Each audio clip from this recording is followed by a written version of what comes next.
Selamat datang kembali segmen kedua perbualan saya dan saudara Sabuddin Hussein, blogger nasional kita. Saya gelar dia blogger nasional. Saya nak bagi dia tajuk apa, pangkat lain saya tak ada kemampuan. Allowance ada ke? Allowance pun tak ada.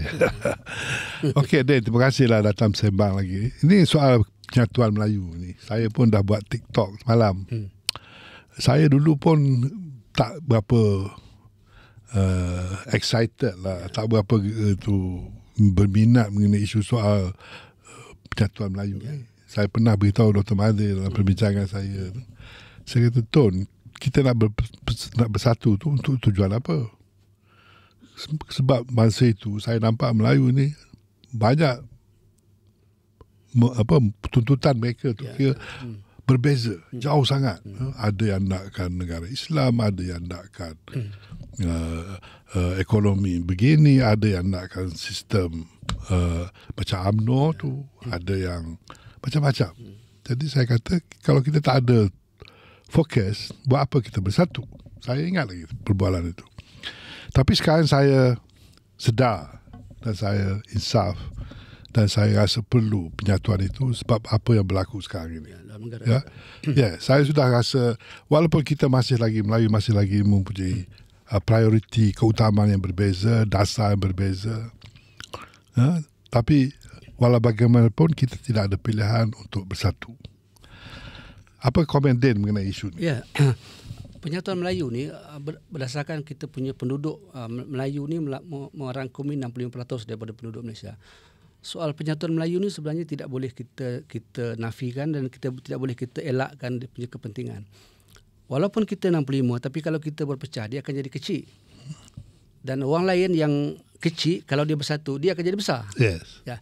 Jadi sebab itu penyatuan Melayu ni sepatutnya kita terus kekalkan bahawa ini sebab negara kita Melayu, kita ditakbir oleh Melayu, negara kita dinamakan dahulu Tanah Melayu.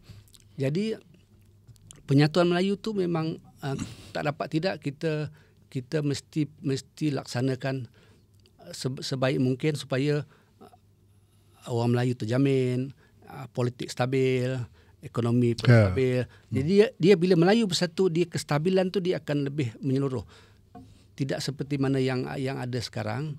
Kalau kita nampak Melayu ni nampak walaupun dia rasa macam selamat, saya rasa Melayu dia tak rasa terancam. Tapi kalau dia rasa tak terancam. Dia rasa terancam sebab tu dia relax. Dia relax walaupun Melayu ni tidak bersatu, walaupun Melayu ni tidak berpadu, dia relax. Dia relax. Termasuklah parti-parti yang mewakili Melayu pun walaupun dia menang 26 kursi, contohnya UMNO dia menang 26 kursi, padahal dulu dia menang banyak kursi. Dulu PAS serpihan kepada dia.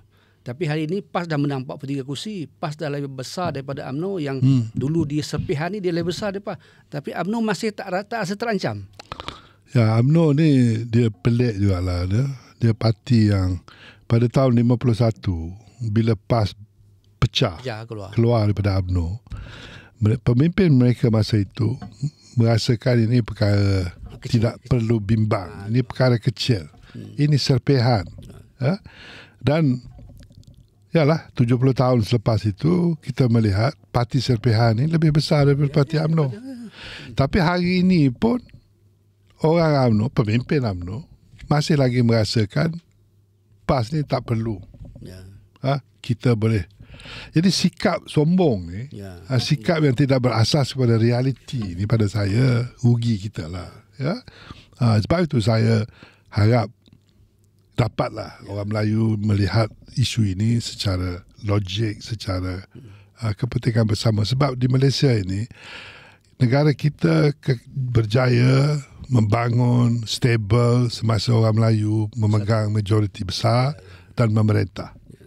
Tetapi bila Melayu telah hilang keupayaan itu, maka apa yang kita dapati sekarang ini berlaku. Apa yang adalah sekarang lah. Berlaku. Jadi untuk kembali kepada kekuatan besar itu, orang Melayu mesti bersama. Cuma masalah Din, UMNO ni masih merasa dia boleh menang besar.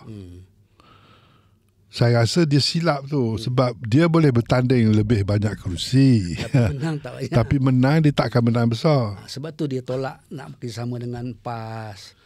Yalah, kita fikir, jangan fikir PAS dengan UMNO pun boleh. Kita boleh bincang. Kan kita brother kan. Jangan fikir bertanding banyak, kena fikir menang banyak. Menang banyak, jangan fikir bertanding banyak. Bertanding banyak ni DAP pun menang tak banyak sangat, tapi kontrol.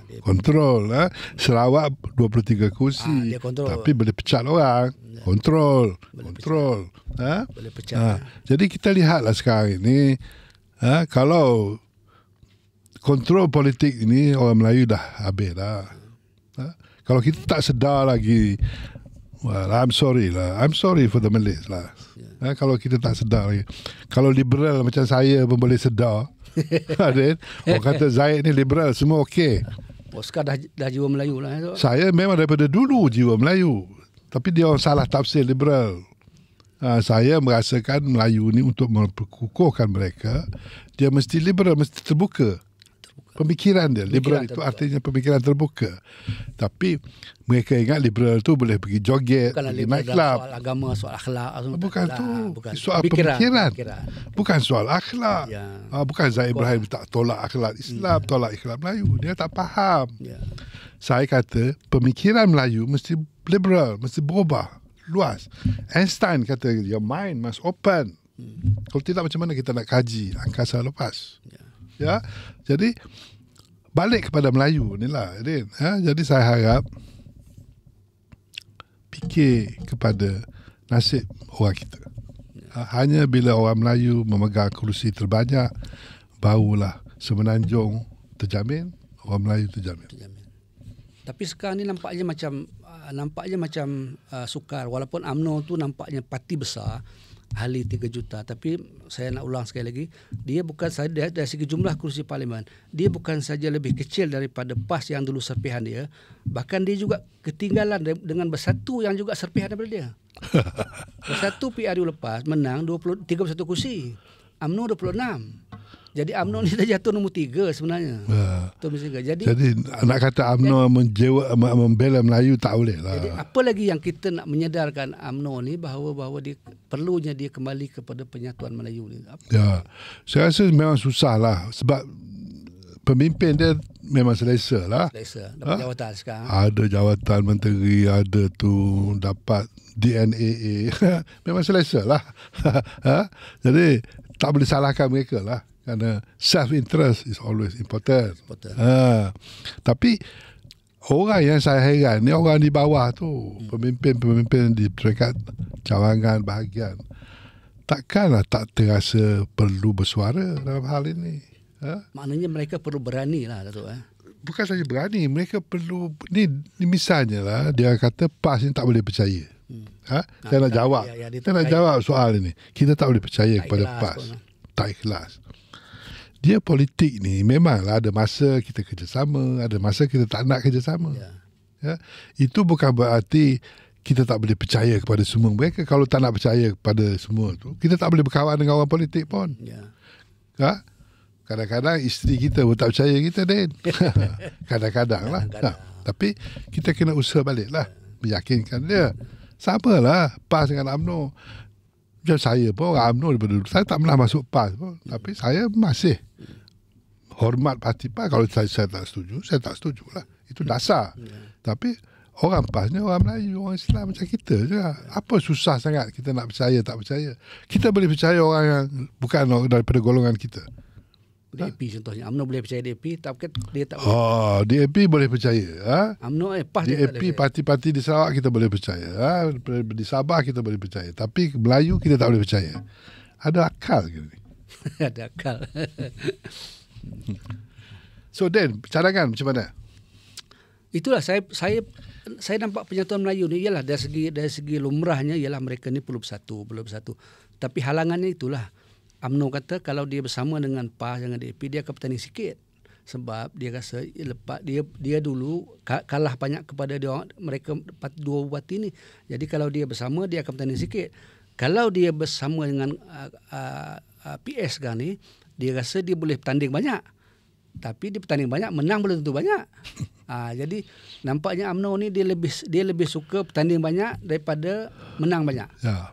Jadi saya rasa selagi ada pemikiran sebegitu, saya tak tahu sama ada PAS atau UMNO dia PAS dengan DAP. Kalau UMNO bersama dia sedia kompromi pembagi balik kursi, saya tak tahulah macam mana. Ya. Okey, saya rasa kita berhenti sekejap di situ, kita sambung balik melalui cara mana kita nak kukuhkan penyatuan Melayu. Okay. Nak jayakan. Terima kasih.